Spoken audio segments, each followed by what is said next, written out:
मुझे उस रास्ते पर जाना है, मैं आगे बढ़ाना है, तो कार्य को करेंगे। अब कांग्रेस के मित्रों को लगता है ये सब अचानक हो गया। ये अचानक नहीं होता है दोस्तों। टीम बीजेपी, भाजपा के लाखों कार्यकर्ता 24/7 365 डेज गुजरात की सेवा में भक्ति भाव से लगे हुए हैं और उसका परिणाम होता है, ये रातों रात होता नहीं। ये आए दिन प्रेस कॉन्फ्रेंस करने के कारण जनता का मिजाज नहीं बदलता है भाइयों। जनता के दिलों में जगह करने के लिए पसीना बहाना पड़ता है। और कांग्रेस को समझ नहीं आया। जब मैं गरीब कल्याण मेला कर रहा था तो एक ही गाना बजा रहे थे, ये दिल्ली के पैसे बांट रहा है, दिल्ली के पैसे बांट रहा है। तो महाराष्ट्र में क्यों नहीं बांटते भाई? उनको समझ ही नहीं आया वो क्या कर रहे हैं। जब मैं महात्मा मंदिर का कार्यक्रम कर रहा था और गांव से सरपंचों को बुलाया मिट्टी लेकर के, तो उनको लगा नहीं, पता नहीं चला मिट्टी में क्या दम है। उस सरपंच मिट्टी लेके आया तो उस मिट्टी में क्या दम है इस चुनाव में देख लिया। समझ नहीं आया आपको समझ नहीं आया कि गुजरात के 18,000 गांव के सरपंच गांधीनगर की धरती पर आए और महात्मा मंदिर के अंदर एक मुट्ठी भर मिट्टी डाल करके इस विकास यात्रा के वो हिस्से बन गए थे। ये बात आपको समझ नहीं आई और पॉलिटिकल पंडितों को भी नहीं आई। वही अपना पुराना 1990 की कथाएं लेकर के घूमने वाले लोग चीजों को समझ नहीं पाते दोस्तों। ये मेरा दोष नहीं है। मैं तो उनको कहता हूं आइए अध्ययन कीजिए। 350 गरीब कल्याण मेला और 40 लाख से अधिक परिवारों को सहायता पहुंचती हो और करीब 1.5 करोड़ लोग उस समारोह में सीधी सीधी हमारी बात सुनते हो। किसी भी टीआरपी से हमारी रीच ज्यादा थी दोस्तों। ये साफ दिखाता है कि पसीना बहाने से परिणाम आता है। जनता की आंखों में धूल 10 साल तक कोई नहीं डाल सकता। जनता को भावात्मक रूप से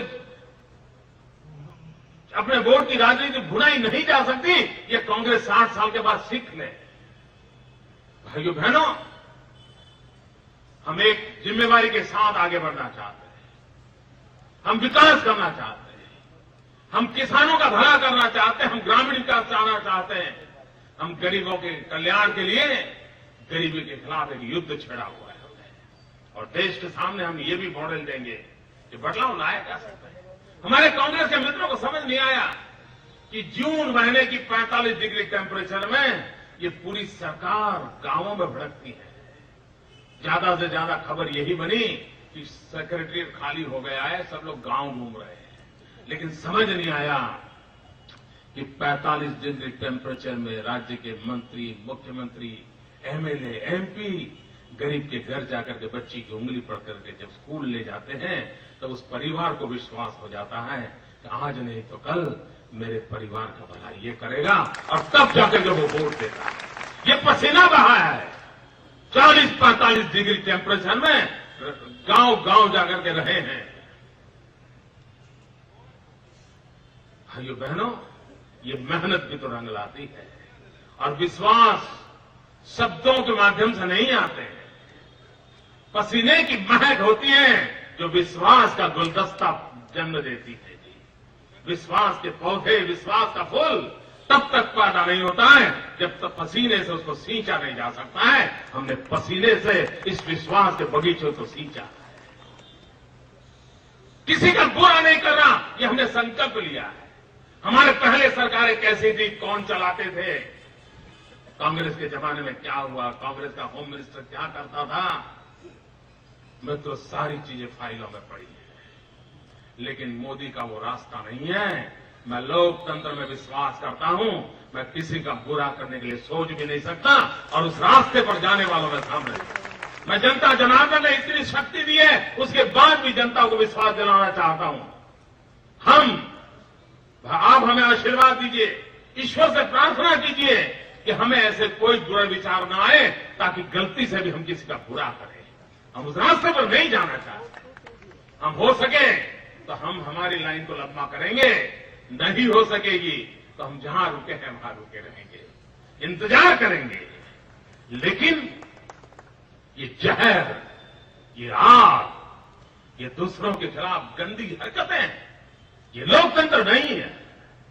भाइयों बहनों, इस विजय का माहौल है, लेकिन विजय के बाद भी सिवाय जिम्मेवारी हमारी जहन में कुछ नहीं होता है। हमारी जहन में जिम्मेवारी है। हम लोकतंत्र में पले बढ़े लोग हैं।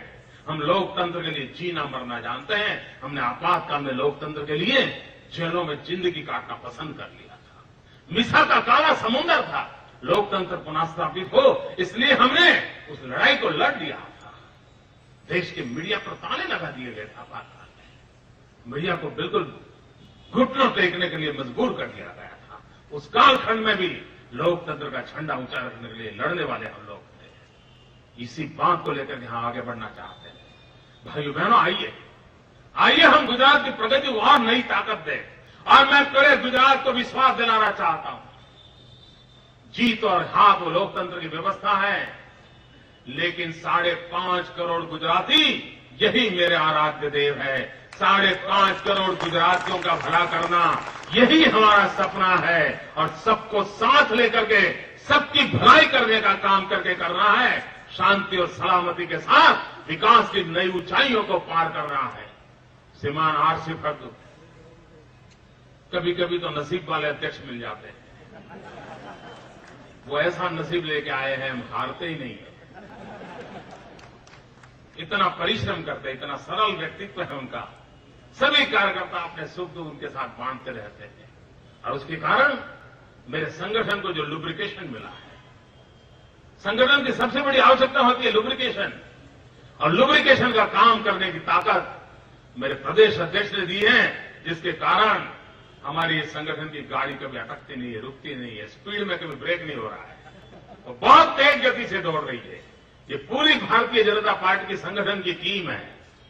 संगठन के छोटे बड़े हर कार्यकर्ता हैं, जिन्होंने जी जान से इस काम को किया है। मैं गुजरात की जनता को यह भी अभिनंदन करना चाहता हूं। वो निर्णय साफ साफ करते हैं, आधे अधूरे निर्णय नहीं करते।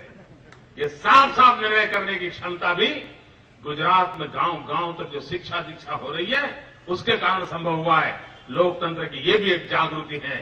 भाइयों बहनों, वोट बैंक की राजनीति का युग समाप्त हो रहा है। मान लीजिए, हिंदुस्तान में से वोट बैंक की राजनीति का युग समाप्त करने का प्रारंभ गुजरात की धरती पर से हो चुका है।